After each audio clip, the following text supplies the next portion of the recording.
श्रीमद् भागवत महापुराण स्कंद 8 अध्याय 17। श्री सुखदेव जी कहते हैं, परीक्षित, अपने पतिदेव महर्षि कश्यप जी का उपदेश प्राप्त करके अदिति ने बड़ी सावधानी से 12 दिन तक इस व्रत का अनुष्ठान किया। बुद्धि को सारथी बनाकर मन की लगाम से उसने इंद्रिय रूप दुष्ट पोड़ों को अपने बस में कर लिया और एकनिष्ठ बुद्धि से वह पुरुषोत्तम भगवान का चिंतन करती रही। उसने एकाग्र बुद्धि से अपने मन को सर्वात्मा भगवान वासुदेव के पूर्ण रूप से लगाकर अनुष्ठान किया प्रयोजत का। तब पुरुषोत्तम भगवान उनके सामने प्रकट हुए। परीक्षित, वे पीताम्बर धारण किए हुए थे, 4 भुजाएं थी और शंख चक्र गदा लिए हुए थे। अपने नेत्रों के सामने भगवान को सहसा प्रकट हुए देख अदिति सादर उठ खड़ी हुई और फिर प्रेम से विह्वल होकर उसने पृथ्वी पर लौटकर उन्हें दंडवत प्रणाम किया। फिर उठकर हाथ जोड़ भगवान की स्तुति करने की चेष्टा की, परंतु नेत्रों में आनंद के आंसू उमड़ आए और उससे बोला ना गया। सारा शरीर पुलकित हो रहा था। दर्शन के आनंदोल्लास से उनके अंग कंपन होने लगा। वह चुपचाप खड़ी रही। परीक्षित, देवी अदिति अपने प्रेम पूर्ण नेत्रों से लक्ष्मीपति विश्वपति यज्ञेश्वर भगवान को इस प्रकार देख रही थी मानो वह उन्हें पी जाएगी। बड़ी प्रेम से गदगद वाणी से धीरे धीरे उसने भगवान की स्तुति की। आप यज्ञ के स्वामी हैं। आप स्वयं, अदिति ने कहा, यज्ञ भी आप ही हैं। अच्युत, आपके चरण कमलों का आश्रय लेकर लोग भव सागर से तर जाते हैं। आपके यश कीर्तन का श्रवण भी संसार से तारने वाला है। आपके नामों के श्रवण मात्र से ही कल्याण हो जाता है। आदि पुरुष जो आपकी शरण में आ जाता है उसकी सारी विपत्तियों का आप नाश कर देते हैं।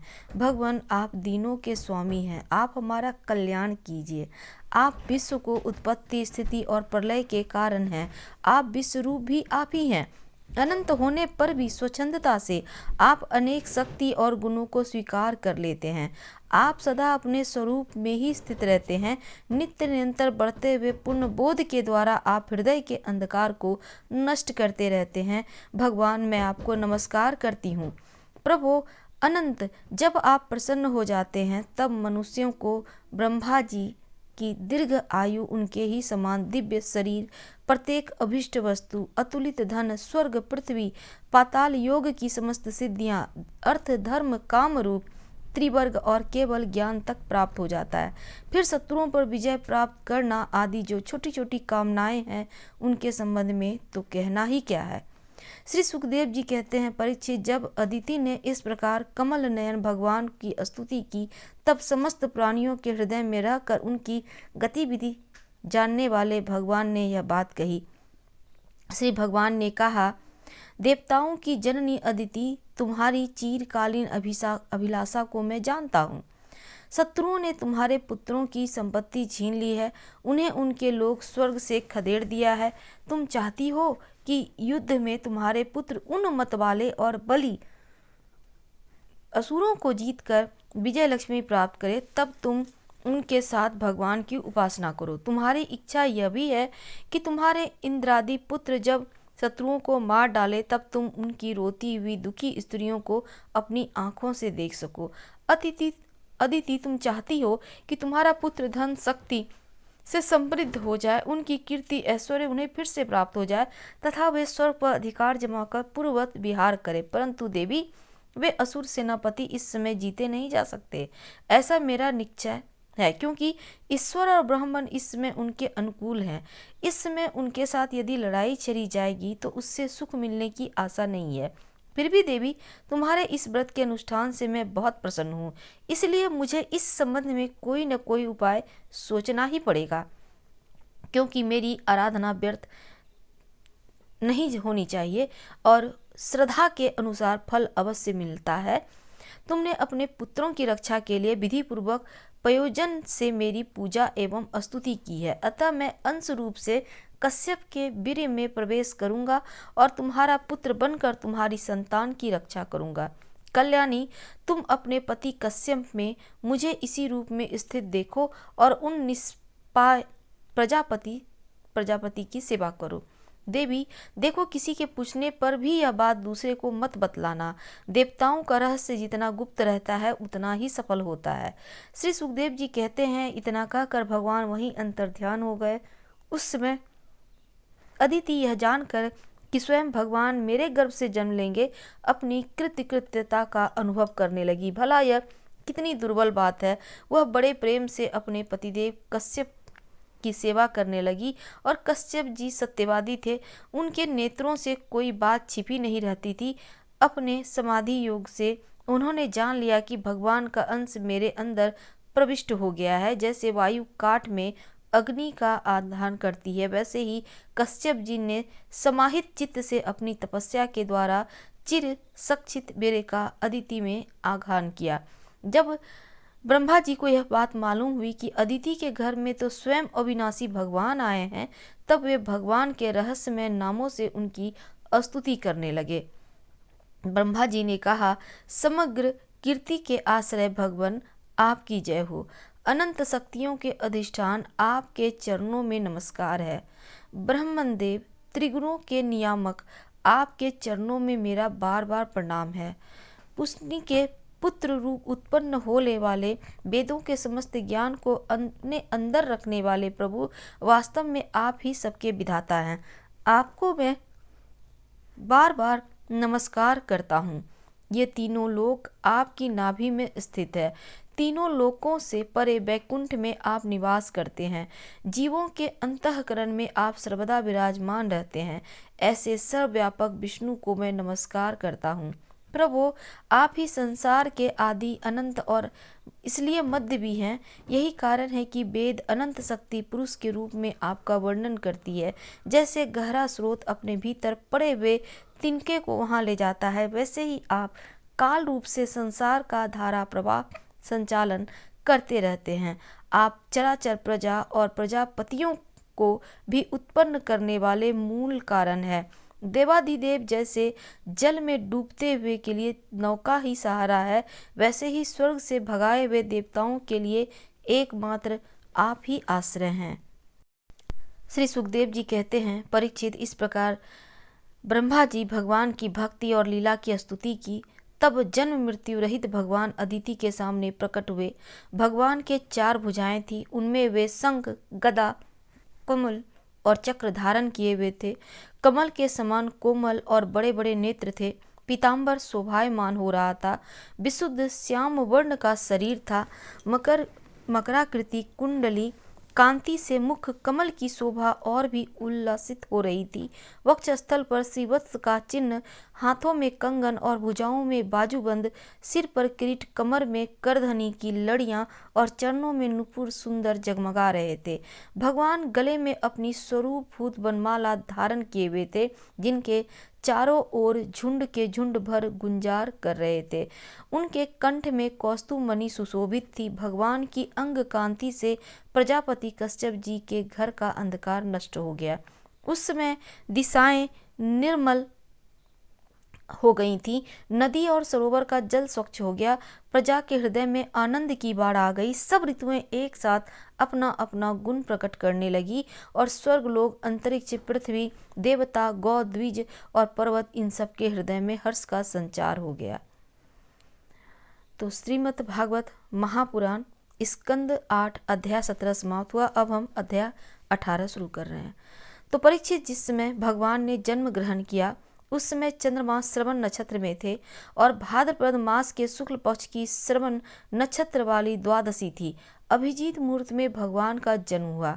सभी नक्षत्र और तारे भगवान के जन्म को मंगल में सूचित कर रहे थे। परीक्षित, जिस तिथि में भगवान का जन्म हुआ था उसे विजया द्वादशी कहते हैं। जन्म के समय सूर्य आकाश के मध्य भाग में स्थित थे। भगवान के अवतार के समय शंख, ढोल, मृदंग, डफली, नगाड़े आदि बजने लगे। इन तरह तरह के बाजों और तुरहियों की तुमुल ध्वनि होने लगी। अप्सराएं प्रसन्न होकर नाचने लगी। श्रेष्ठ गंधर्व गाने लगे और मुनि, देवता, मनु, पितर और अग्नि स्तुति करने लगे। सिद्ध विद्याधर किम पुरुष, किन्नर, चारण, यक्ष, राक्षस, पक्षी, मुख्य नागगण और देवताओं के अनुचर नाचने गाने एवं भूरी भूरी प्रशंसा करने लगे तथा उन लोगों ने अदिति के आश्रम को पुष्पों की वर्षा से ढक दिया। जब अदिति ने अपने गर्भ से प्रकट हुए परम पुरुष परमात्मा को देखा तो वह अत्यंत आश्चर्यचकित और परमानंदित हो गई। प्रजापति कश्यप भी भगवान को अपनी योग माया से शरीर धारण किए हुए देख विस्मित हो गए और कहने लगे, जय हो, जय हो। परीक्षित, भगवान स्वयं अव्यक्त एवं चित्त स्वरूप हैं। उन्होंने जो परम कांतिमय आभूषण एवं आयुधों से युक्त वह शरीर ग्रहण किया था, उसी शरीर से कश्यप और अदिति के देखते देखते वामन ब्रह्मचारी का रूप धारण कर लिया। ठीक वैसे ही जैसे नट अपना भेष बदल लेते हैं। क्यों न हो, भगवान की लीला तो अद्भुत है। तो भगवान को वामन ब्रह्मचारी के रूप में देखकर महर्षियों को बड़ा आनंद हुआ। उन लोगों ने कश्यप प्रजापति को आगे करके उनके जात कर्म आदि संस्कार करवाए। जब उनका उपनयन संस्कार होने लगा तब गायत्री के अधिष्ठात्री देवता स्वयं सविता ने उन्हें गायत्री का उपदेश दिया। देवगुरु बृहस्पति जी ने यज्ञोपवीत और कश्यप ने मेखला दी। पृथ्वी ने कृष्ण मृग का चर्म, वन के स्वामी चंद्रमा ने दंड, माता अदिति ने कौपीन और कटी वस्त्र एवं आकाश के अभिमानी देवता ने वामन वेशधारी भगवान को छत्र दिया। परीक्षित, अविनाशी प्रभु को ब्रह्मा जी ने कमंडल, सप्त ऋषियों ने कुश और सरस्वती ने रुद्राक्ष की माला समर्पित की। इस रीति से जब वामन भगवान का उपनयन संस्कार हुआ तब यक्षराज कुबेर ने उनको भिक्षा का पात्र और सती शिरोमणि जगत जननी स्वयं भगवती उमा भिक्षा दी। इस प्रकार जब सब लोगों ने बटु वेशधारी भगवान का सम्मान किया तब वे ब्रह्म ऋषियों से भरी हुई सभा अपने ब्रह्म तेज के कारण अत्यंत शोभायमान हुए और इसके बाद भगवान स्थापित और प्रज्वलित अग्नि का कुश परिसमून और परिस्तरण करके पूजा की और समिधाओं से हवन किया। परीक्षित, उस समय भगवान ने सुना कि सब प्रकार की सामग्रियां संपन्न यशस्वी बलि ब्राह्मण के आदेशानुसार बहुत से अश्वमेघ यज्ञ कर रहे हैं। तब उन्होंने वहां के लिए यात्रा की। भगवान समस्त शक्तियों से युक्त हैं। उनके चलने के समय उनके भार से पृथ्वी पग पग पर झुकने लगी। नर्मदा नदी के उत्तर तट पर भृगु कच्छ नाम का एक बड़ा सुंदर स्थान है। वहीं बलि के भृगुवंशी ऋत्विज श्रेष्ठ यज्ञ का अनुष्ठान करा रहे थे। उन लोगों ने दूर से ही वामन भगवान को देखा तो उन्हें ऐसा जान पड़ा मानो साक्षात सूर्यदेव का उदय हो रहा हो। परीक्षित, वामन भगवान के तेज से ऋत्विज यजमान और सदस्य सब के सब निस्तेज हो गए। लोग सोचने लगे कि कहीं यज्ञ देखने के लिए सूर्य, अग्नि अथवा सनत कुमार तो नहीं आ रहे। भृगु के पुत्र शुक्राचार्य आदि अपने शिष्यों के साथ इसी प्रकार अनेकों कल्पनाएं कर रहे थे। उसी समय हाथ में छत्र, दंड और जल से भरा कमंडल लिए हुए वामन भगवान ने अश्वमेघ यज्ञ मंडप में प्रवेश किया। वे कमर में जकी, मेखला और गले में यज्ञोपवीत धारण किए हुए थे। बगल में मृग चर्म था और सिर पर जटा थी। इसी प्रकार बौने ब्राह्मण के वेश में अपनी माया से ब्रह्मचारी बने हुए भगवान ने जब उनके यज्ञ कमंडल में प्रवेश किया तब भृगुवंशी ब्राह्मण उन्हें देखकर अपने शिष्यों के साथ उनके तेज से प्रभावित एवं निष्प्रभ हो गए। वे सब के सब अभिप्रायों के साथ उठ खड़े हुए और उन्होंने वामन भगवान का स्वागत सत्कार किया। भगवान के लघु रूप के अनुरूप सारे अंग छोटे छोटे, बड़े ही मनोरम एवं दर्शनीय थे। उन्हें देख बलि को बड़ा आनंद हुआ और उन्होंने वामन भगवान को एक उत्तम आसन दिया। फिर स्वागत वाणी से उनका अभिनंदन करके पांव पखाड़े और सब मंगल सहित महापुरुषों को भी अत्यंत मनोहर लगने वाले भगवान वामन की पूजा की। भगवान के चरण कमलों का धोवन परम मंगलमय है। उससे जीवों के सारे पाप धुल जाते हैं। स्वयं देवाधिदेव चंद्रमौली भगवान शंकर ने अत्यंत भक्तिभाव से उसे अपने सिर पर धारण किया था। आज वही चरणामृत धर्म के मर्मज्ञ राजा बलि को प्राप्त हुआ।